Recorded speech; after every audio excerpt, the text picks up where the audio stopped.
नमस्कार दोस्तों, मैं नया उजाला सोशल फाउंडेशन से सुकन्या मैम आज फिर से एक नया वीडियो लेके हाजिर हूँ। इस वीडियो में हम हीट ट्रांसफर यानी ऊष्मा का स्थानांतरण को लेके बातचीत करेंगे। What is heat transfer? Heat transfer किसे कहलाते हैं?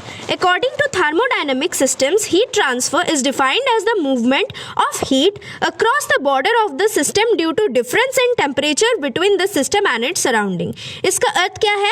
इसका थर्मोडायनेमिक्स के भाषा में इसको हम लोग परिभाषित कर सकते हैं कि जो हीट का दो चीज़ों के बीच में मूवमेंट होता है, यानी ठंडा से लेके गर्मी एवं ठंडा से लेके गर्मी तक एवं गर्मी से लेके ठंडा, इन दोनों के बीच पे जो हीट का डिवीजन होता है, हीट का ट्रांसफ़र होता है या स्थानांतरण का होता है, जिसके दौरान क्या होता है कि दोनों ओर में जो हीट है वो इक्वल हो जाता है, जो इक्विलिब्रियम मेंटेन हो जाता है, उसको हम लोग क्या कहते हैं?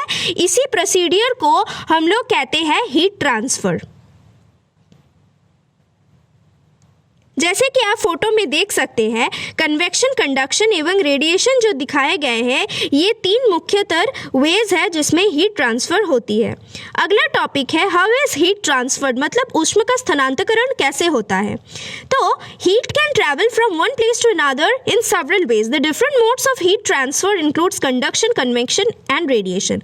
तो रेडिएशन या विकिरण, कन्वेंशन या कन्वेक्शन और कंडक्शन यानी प्रवाहकत्व, ये तीन चीज़ों के दौरान, ये तीन प्रोसीडियर्स के इस्तेमाल कर हीट यानी ऊष्मा एक जगह से दूसरा जगह में स्थानांतरण हो सकता है या इसका स्थानांतर हो सकता है।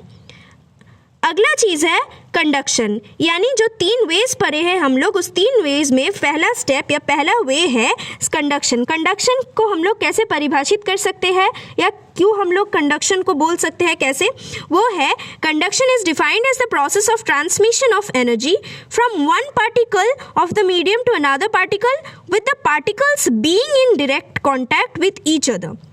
तो ये सबसे इम्पॉर्टेंट पॉइंट है कंडक्शन का कि दोनों जो पार्टिकल्स होंगे या दोनों जो मैटर्स होंगे, ये दोनों एक दूसरे का कांटेक्ट में रहना चाहिए। जैसा कि आप देख सकते हैं फोटो में हम लोग आइस का इस्तेमाल किए हैं, तो आइस ठंडा है एवं हमारा हाथ compare to ice is always at a normal body temperature. हम लोग का शरीर का टेम्परेचर आइस का टेम्परेचर से ज़्यादा है।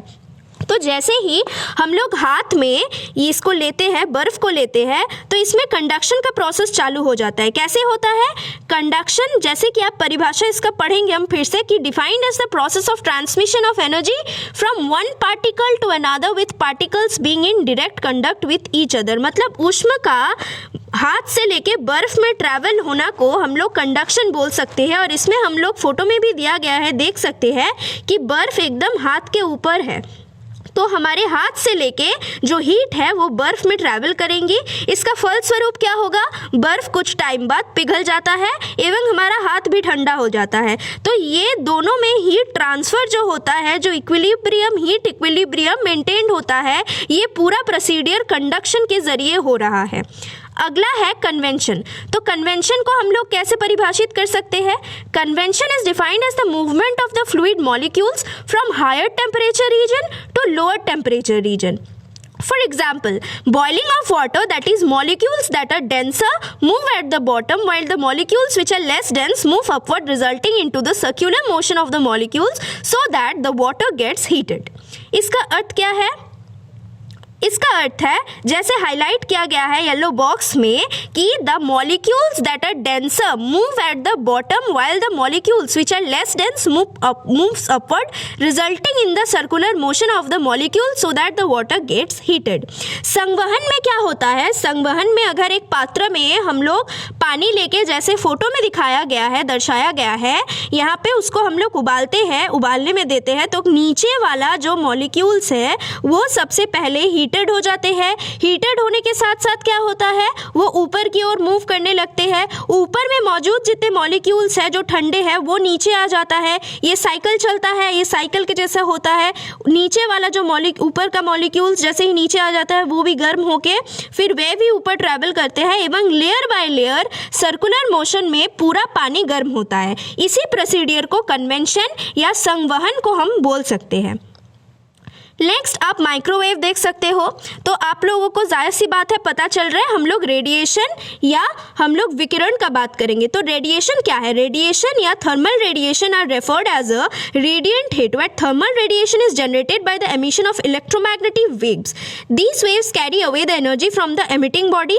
Radiation takes place through a vacuum or a transparent medium which can be either solid or liquid. For example इसमें क्या बताया जा रहा है? Microwave radiation emitted in the oven is an example of radiation. विकिरण द्वारा कैसे कोई हीट ट्रांसफर हो सकता है? ये है कि जैसे इलेक्ट्रोमैग्नेटिक वेव्स होते हैं, इसके जरिए क्या होता है? हीट एनर्जी ट्रांसफर होती है। फॉर एग्जांपल जैसे ही हम ओवन में या फिर जैसे ही माइक्रोवेव में हम खाना गर्म होने के लिए डाल देते हैं तो विद इन फ्यू सेकेंड्स हम देखते हैं एक टाइम लिमिट सेट करने के बाद within that time limit the food gets heated up. कैसे होता है? हम जो टाइम लिमिट सेट करते हैं उसके दौरान इलेक्ट्रोमैग्नेटिक वेव्स क्रिएटेड होती है, इलेक्ट्रोमैग्नेटिक वेव्स क्रिएट होती है एवं उसके साथ साथ इलेक्ट्रोमैग्नेटिक वेव्स के जरिए हीट एनर्जी खाना तक या बोल तक ट्रैवल करती है, ट्रैवल करके उसको हीटेड अप कर देती है। जैसे ही उसको हीटेड अप कर देती है खाना गर्म हो जाता है। तो this is an very good example of radiation. अगर वीडियो अच्छा लगे तो please do subscribe Naya Ujala social foundation for more such interesting videos. Thank you.